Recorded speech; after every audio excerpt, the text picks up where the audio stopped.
Hello, Abnormal Investigations. Hope you all are doing good today. Just want to say God is good all the time.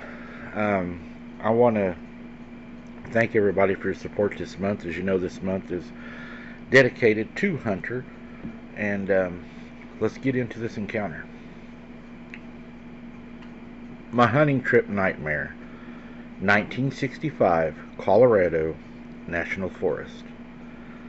I still shudder when I think about that fateful hunting trip with my friend Alex.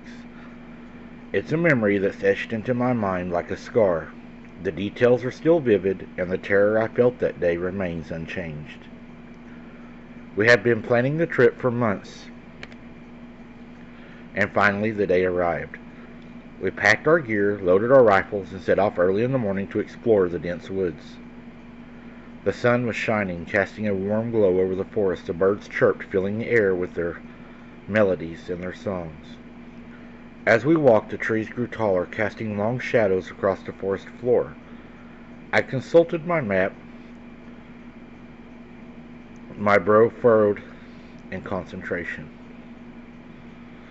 "I think we've gone far enough," I said, my voice laced with concern. Alex nodded, but his eyes scanned the horizon, his gaze lingering into the distant ridge.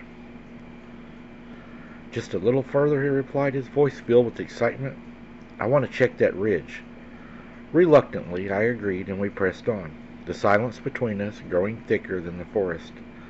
Suddenly we heard heavy breathing. It sounded like someone or something was watching us.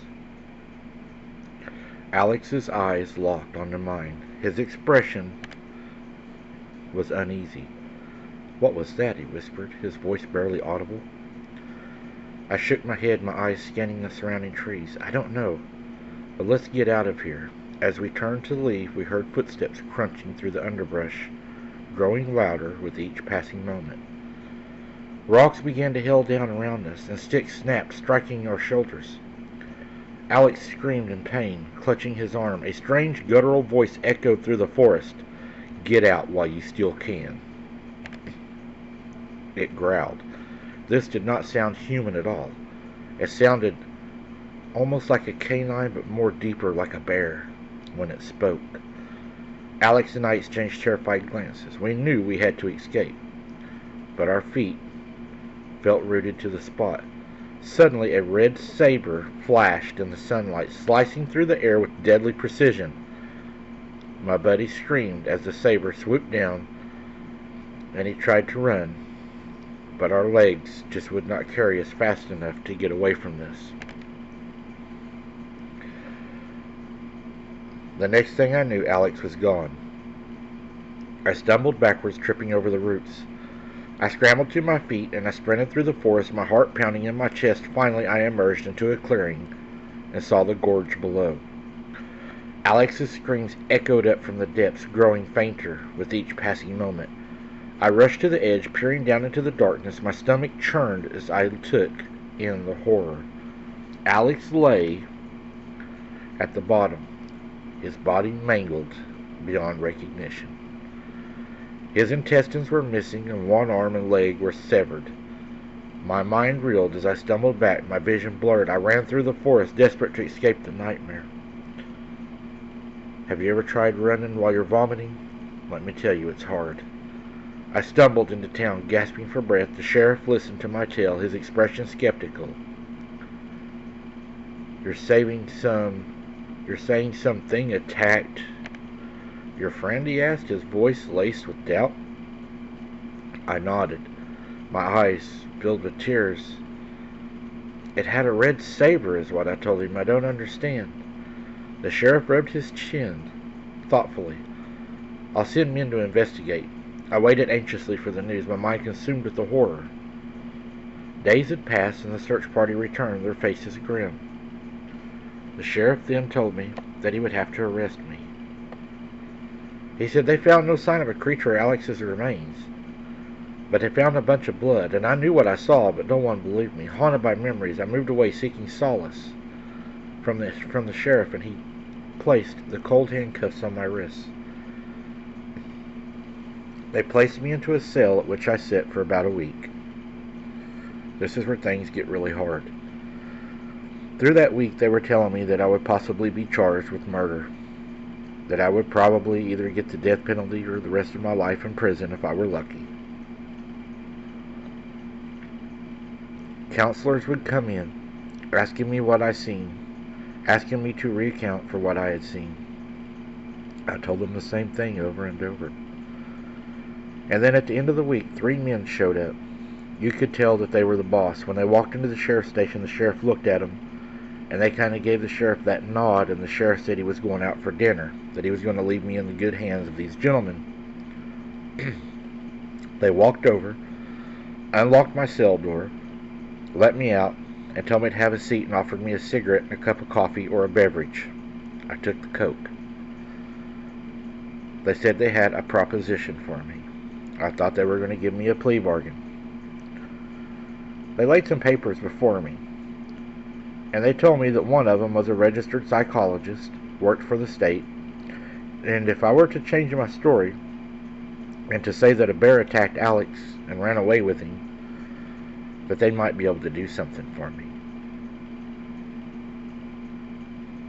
Whenever I looked at the paper that they wanted me to write my statement on, I noticed that there was no room to write because there was already a statement written. He said, all we need is your signature. If you don't give us your signature, you're going to spend the rest of your life in prison, and I'm going to push really hard to make sure you're executed.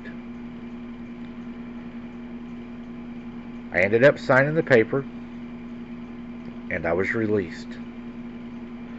To this day, I still regret what I did, but it was either my freedom or they were going to take me away from my family forever over something I had no control over something I didn't even do. They will go at long lengths to protect these creatures. This one was definitely a killer, a stalker, and a predator. But now that I'm so old, I'm sure they wouldn't waste their time with me. I wouldn't be worth the worry.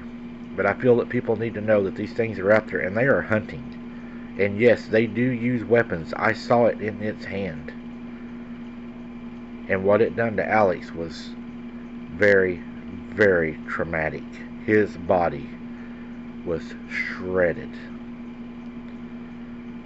But when it comes to your freedom, or being taken away from your family, you will choose your freedom. Now I could have stayed and said that I saw this creature and kept with my story, but what good would that have done? It never would have got out. No one would have ever known. And I would have been a murderer and gone down in history as this evil person that killed his best friend on a hunting trip.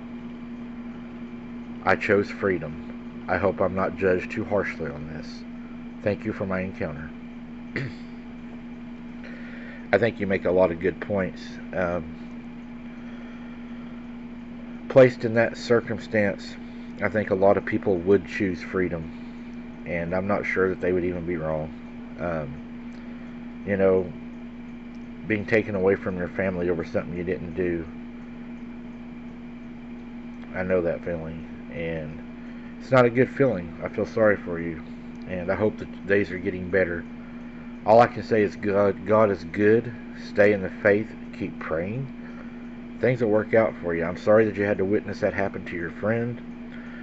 We know those things are out there, and I'm sorry that you had such a terrible encounter with one. And I'm sure you're going to get a lot of comments on this one, and a lot of people will give you some good advice and stuff. We have a lot of good people that listen to these videos. Thank you for sharing your encounter. It must have been hard to share.